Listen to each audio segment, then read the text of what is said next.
হালাল হারামবাজ বিচার করলেন না। আমাদের মাহফিলের ফরমে লেখা থাকে যে আমরা খেতে চাই না, যদি খেতে হয় কার বাড়িতে খাবো তার উপার্জন কি ডিটেল আমাদেরকে জানাইতে হবে, অফিস থেকে এটা শিওর করা হয়, তারপরে সে বাড়িতে আমরা খাওয়ার চেষ্টা করি। কারণ আপনি 2 নম্বর পথে টাকা কামাইয়া পাহাড় বানাইয়া হুজুরে খাওয়ায়া পেট ডোল বানা দিলেন আর জান্নাত চলে গেলেন, এত সোজা? ওই হুজুর সহ আপনি সহ ওজন ধরা খাবেন। রাসূল সাল্লাল্লাহু আলাইহি ওয়াসাল্লাম ইমামতি করতেন, উনি তার প্রতিনিধি, অতএব তাদেরকে সম্মান করতে হবে। আবার ইমাম সাহেবরাও নিজেদের সম্মান রাখতে জানতে হবে। শুধুমাত্র মানুষের বাড়ি বাড়ি গিয়ে দাওয়াত খাইলাম আর ঘুরে বেড়ালাম এ ধান্দা করলে হবে না।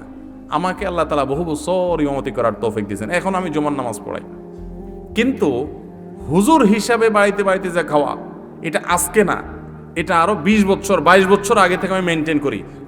আমাকে কেউ যদি দাওয়াত দেয় হুজুর বাড়িতে এসে খায়েন, আমি বলি ভাই ভাত আমার বাড়িতে আছে আলহামদুলিল্লাহ, আমি 2টা ভাত খাওয়ার জন্য আপনার বাড়িতে যাব। আপনি আমাকে দাওয়াত দিয়ে খাওয়াবেন, হয় আমার সাথে আপনার একটা সম্পর্ক তৈরি হবে সেই ভিত্তিতে দাওয়াত দিয়ে খাওয়াবেন।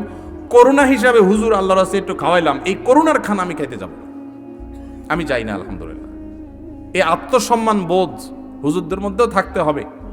বাড়ি বাড়ি শুধুমাত্র দাওয়াতের দান্দা করে বেড়াইলেন,